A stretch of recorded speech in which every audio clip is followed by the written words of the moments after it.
Tenez ça. Oui. Oui. Est-ce que vous pouvez me dire qu'est-ce que vous attendez de ces élections?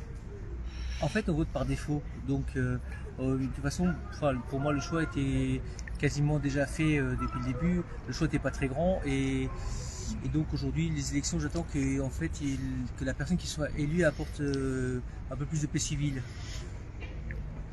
Pourquoi la paix civile n'est Parce que je pas... pense que les antagonismes qui ont été créés par cette campagne vont créer certains problèmes.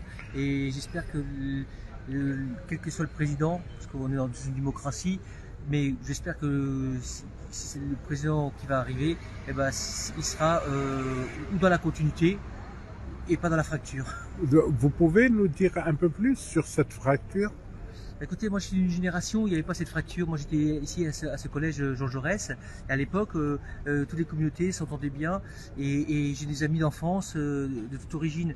Aujourd'hui, je pense qu'il y a une vraie fracture alors, peut-être parce qu'il y a eu une ghettoisation de certains quartiers, parce que certains politiques n'ont pas fait le nécessaire pour garder une mixité.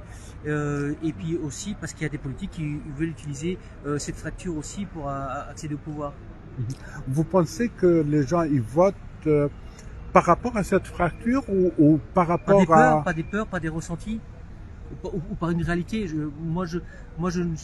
Enfin, tout dépend en fait comment on ressent les choses. Quand on est habitué à la mixité, c'est pas un problème. Aujourd'hui, il y a certaines personnes peut-être qui sont pas trop habituées et qui ont peut-être souvent leur ressenti est beaucoup plus dangereux que la réalité. C'est pas par rapport au pouvoir d'achat, tout ça, parce que on dit que le pouvoir d'achat, il vient au premier Oui, degré. c'est ce que disent les gens dans les interviews, je suppose.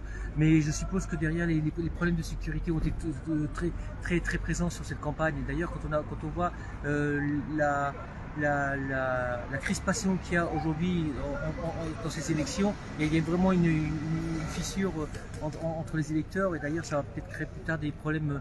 Je pense qu'après, le pouvoir d'achat va arriver dans un deuxième temps. Qu'est-ce qu'il doit faire le président prochain? Alors, le président, ça va être compliqué parce que vu ce qui se passe actuellement, moi je suppose que la première chose, c'est de maintenir une sécurité économique pour tous les Français, que la pauvreté ne s'agrandisse pas parce que plus il y aura de fractures, plus les extrêmes vont peut-être pousser. Et il ne faut pas que ça alimente, on sait ce que ça a donné dans l'histoire. Donc je pense que mais par contre, il ne faut pas qu'il oublie aussi les peurs des Français.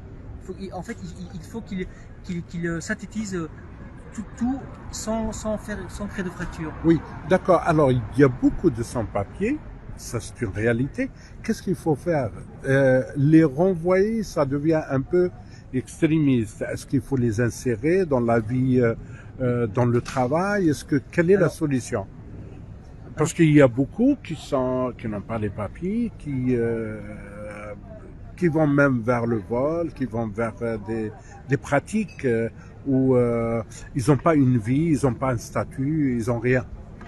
Ils n'avaient déjà pas de statut dans leur pays, donc donc ils viennent chercher. Enfin, moi je serais pareil. Vous savez, quand on a faim, moi ce que je dis à mes amis, quand on a faim, on va là où on peut se nourrir.